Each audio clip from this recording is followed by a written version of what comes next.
नमस्कार दर्शकों।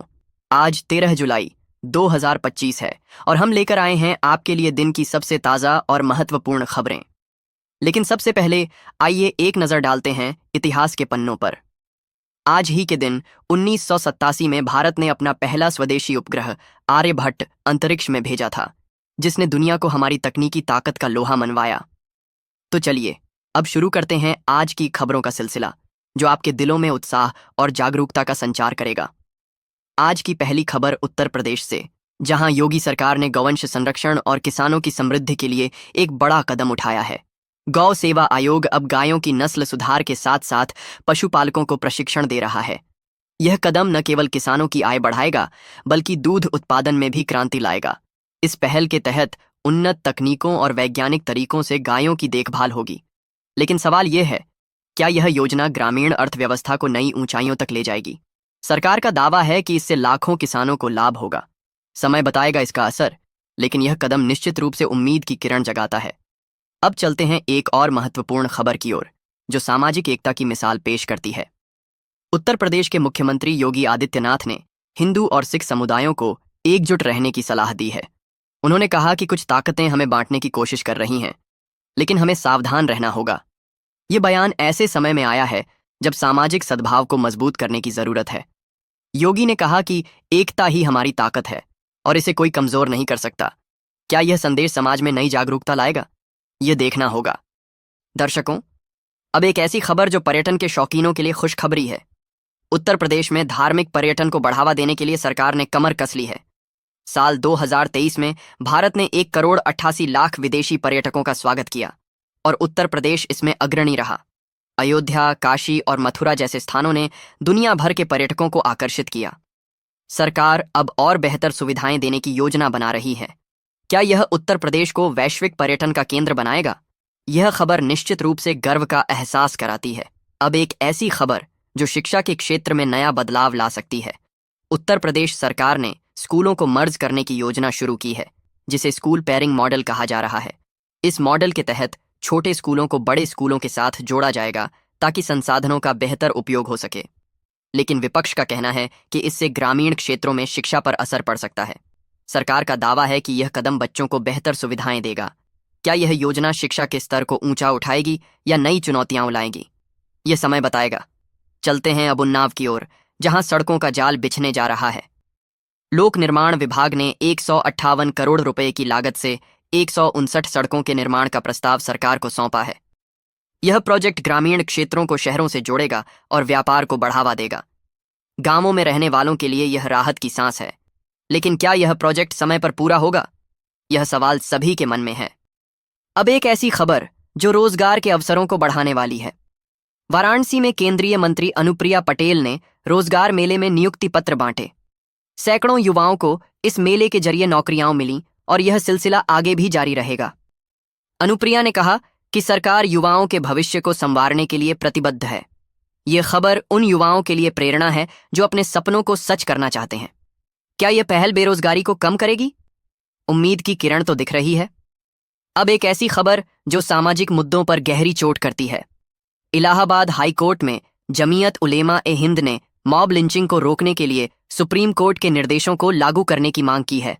लेकिन उत्तर प्रदेश सरकार ने इस याचिका की पोषणीयता पर सवाल उठाए हैं। यह मामला संवेदनशील है और समाज में न्याय की मांग को और मजबूत करता है। क्या कोर्ट का फैसला इस दिशा में नया बदलाव लाएगा? यह देखना होगा। चलते हैं अब बिहार की ओर, जहां मतदाता सूची की जांच ने सनसनी मचा दी है। लगभग 8 करोड़ मतदाताओं की पहचान और नागरिकता पर सवाल उठे हैं। यह जांच चुनाव आयोग की निगरानी में हो रही है, लेकिन कुछ लोग इसे राजनीतिक साजिश बता रहे हैं। यह खबर न केवल बिहार बल्कि पूरे देश के लिए महत्वपूर्ण है। क्या यह जांच पारदर्शिता लाएगी या नए विवादों को जन्म देगी? यह सवाल हर किसी के मन में है। अब खबर उत्तर प्रदेश से, जहां योगी सरकार ने ग्रामीण अर्थव्यवस्था को मजबूत करने के लिए एक अनोखी पहल शुरू की है। मुख्यमंत्री सहभागिता योजना के तहत किसान 1 से 4 गोवंश गोद ले सकेंगे। इस योजना में किसानों को गौशाला बनाने के लिए मनरेगा से मदद मिलेगी और छोटी बायोगैस इकाइयां भी लगाई जाएंगी। यह कदम न केवल गोवंश संरक्षण को बढ़ावा देगा, बल्कि दूध, जैविक खाद और ऊर्जा से किसानों की आय भी बढ़ाएगा। क्या यह योजना ग्रामीण भारत को आत्मनिर्भर बनाएगी? यह देखना होगा। लेकिन यह खबर उम्मीद की नई किरण जरूर लाती है। अब चलते हैं एक ऐसी खबर की ओर जो सामाजिक एकता का संदेश देती है। कांवड़ यात्रा को लेकर उत्तर प्रदेश सरकार की गाइडलाइंस का समर्थन करते हुए मौलाना शहाबुद्दीन ने मुस्लिम समुदाय से शांति और सहयोग की अपील की है। उन्होंने कहा कि सभी को मिलकर इस धार्मिक आयोजन को सफल बनाना चाहिए। यह बयान सामाजिक सद्भाव का प्रतीक है, लेकिन क्या यह संदेश समाज में गहरी एकता लाएगा? यह खबर निश्चित रूप से दिल को छूती है दर्शकों। अब एक ऐसी खबर जो रोजगार के क्षेत्र में नई उम्मीद जगाती है। वाराणसी में केंद्रीय मंत्री अनुप्रिया पटेल ने रोजगार मेले में सैकड़ों युवाओं को नियुक्ति पत्र बांटे। यह मेला युवाओं के लिए नौकरी के सुनहरे अवसर लाया और सरकार का कहना है कि ऐसे आयोजन भविष्य में भी होंगे। यह खबर उन लाखों युवाओं के लिए प्रेरणा है जो अपने सपनों को सच करना चाहते हैं। क्या यह कदम बेरोजगारी को कम करेगा? यह समय बताएगा। अब एक ऐसी खबर जो शिक्षा के क्षेत्र में बड़े बदलाव का संकेत देती है। उत्तर प्रदेश सरकार ने बिना लिखित परीक्षा के शिक्षक भर्ती की घोषणा की है।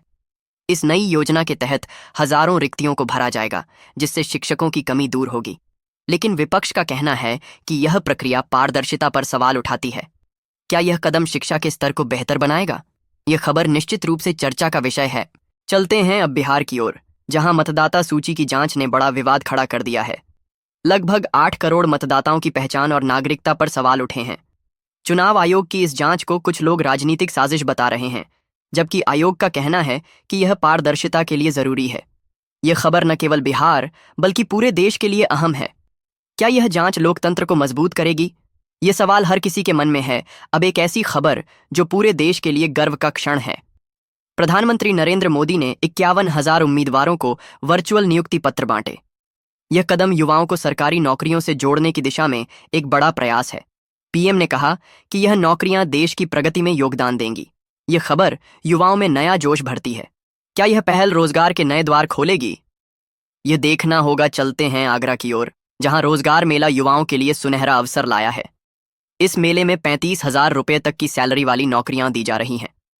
रजिस्ट्रेशन की प्रक्रिया आसान है और हजारों युवा इसका लाभ उठा रहे हैं। यह खबर उन लोगों के लिए राहत की सांस है जो नौकरी की तलाश में हैं।